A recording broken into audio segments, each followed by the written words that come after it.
bo'lamiz o'rtoqlar. Kichkinagina bozorlik qilib keldim. Endi fartugimni taqa olamiz birinchi bo'lib. Qulay, chunki bugun kunim oshxonadan chiqmayman kuni bilan. Har juma kuni ko'chada ovqatlanamiz, lekin bu safar uyda o'zimiz birga ovqatlanishni ya'ni xohladim. Ko'chada juda ham aqlli ayol bo'lib pul sarflashni to'g'risi xohlamadim shu hafta nimagadir. Raspakovka qilamiz. Chichi olib keldim, ya'ni pizzalarga qo'shiladigan sir.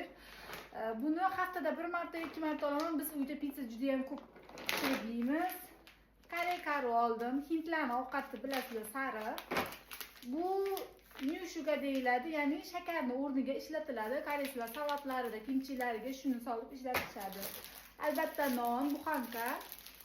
Bu yerda buxanka deyilmaydi, oddiy non. Bizning buxanka bilan bunaqa nonni farqi juda ham katta.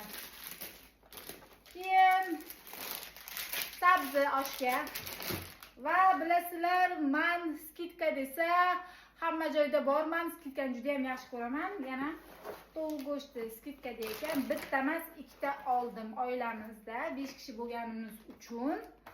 Bittasi bizga yetmaydi. Xullas, bugungi raspakovkam shulardan iborat. Endi oshxonada qizg'in ish, ya'ni oshni boshlashim kerak. Bugun nimagadir osh yegim keldi.